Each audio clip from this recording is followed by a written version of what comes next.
Hello everybody, my name is Narendra Kumar and today we are here from NRK Academy to highlight one more writer, and today's writer is Ayn Rand, A-Y-N-R-A-N-D. Now Ayn Rand is very famous for her very great novels like Fountainhead, Atlas Shrugged, We the Living, Anthem, a series of short stories, and she also wrote a series of non-fiction and she inaugurated a philosophy called objectivism, which is being championed by the Ayn Rand Institute today, and she has had a huge impact. But still, I would say that the Ayn Rand that people know is far less than the Ayn Rand who really was. In spite of all her popularity, I believe that Ayn Rand was not really known in the sense that she should have been known. She was the most extraordinary thinkers, writers, person also, a human being, greatest geniuses the world had ever seen. That's what I would say. There are many people who believe that, who know that. And I would like to present as briefly as possible the essence of Ayn Rand. The true is the whole, said Hegel. The true is the whole. And the whole is the true, whatever you want to call it. Actually, he said the whole is the true. The whole is the truth. Which means that truth is never part. You can't cut truth. This statement of Hegel signifies Ayn Rand's whole life, whole life. It was almost as if she was born with open eyes. She was born with sight. And that's why very early the flowering process started. Very early. But 8.5 she had decided to become a writer, and this is so rare. Just imagine an 8.5-year-old child deciding to be a writer and write about the ideal man.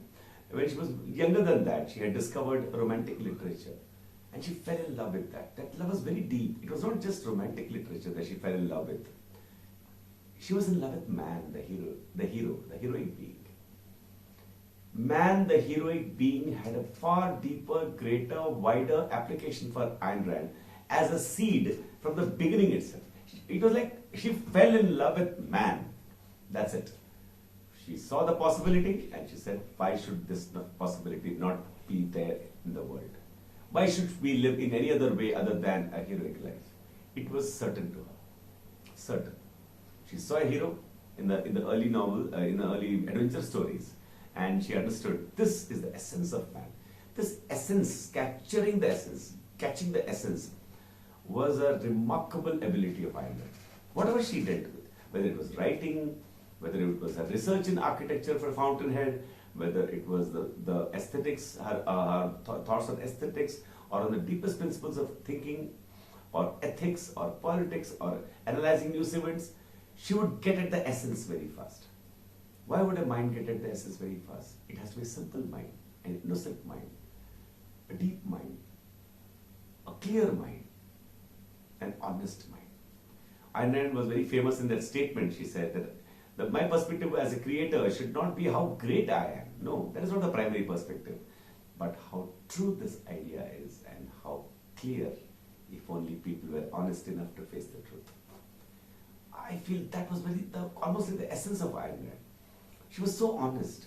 For her, the truth was obvious actually, and that certainly carried forth in her novels. That's why the novels were very passionate novels, passionately written. They had the feeling of full life in them. When she was around, just imagine someone like this kind of a genius witnesses staying in Russia, communism from close hand, and she hated it. Why would she hate it so much? She hated with her mind, heart, body and soul, and she loved America with her mind, heart, body and soul. Look at the contrast. She understood that contrast also, communism, capitalism. She gave a very deep meaning to capitalism. She rooted it to man's rights. Again, look at the simplicity. She said, man is individual, man is a hero. He has to live his life, he has to be free.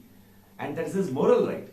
So she went very deep into ethics also. She tried to find out the answers to these questions.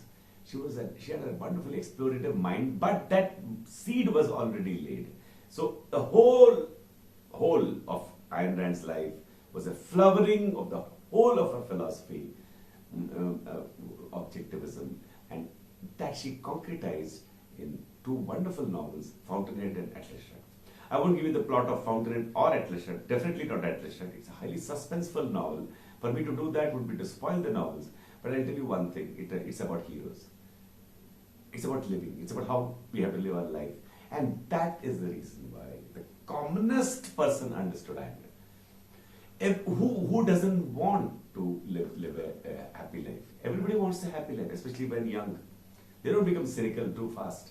So Ayn Rand, in spite of living in a dark world, the post-enlightenment world, the modern world, which is so dark, going down, it's light getting dim. Here was an Ayn Rand who burst into the world full of light, the light of reason, the light of existence-based philosophy. Her root was existence. There's another aspect of Ayn Rand. She was atheist, okay, but she was not an atheist primarily. She accepted the tenet that all that we see, we sense around is the reality. And consciousness is merely the way you perceive reality. She was an atheist in a very, very deep sense. So obviously by implication, religion was out. So Ayn Rand was a slashing. She painted a canvas of the whole world with stark strokes. Existence, reason, rights, good and bad.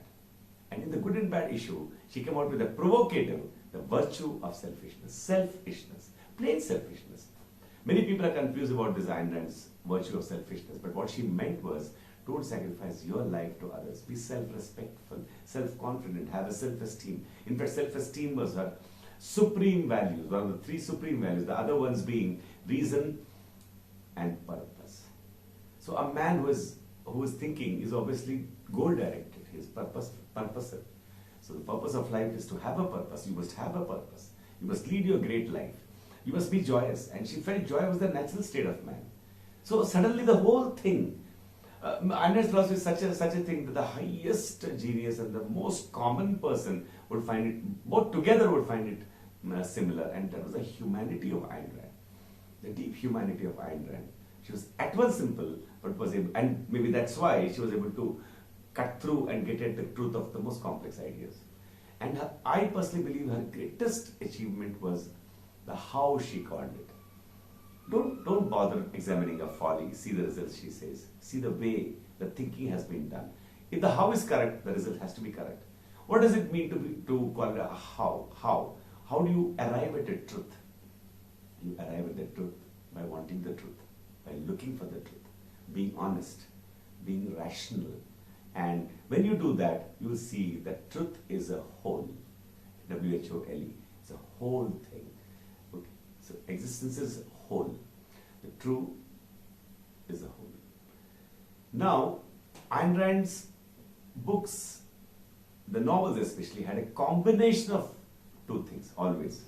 Work, creativity and money. Ideal and practical. Man and woman. Inner and outer. Mind and body. Love and sex.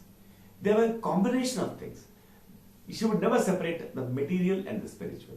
So this is another aspect of Ayn Rand. So many aspects were unraveled by the seed of man as a hero, and from that, the life-centric, the biocentric, the vision of man she had flowered into novels. The individualism came from that, opposed to collectivism. Good and bad, selfishness versus selflessness, stark strokes again.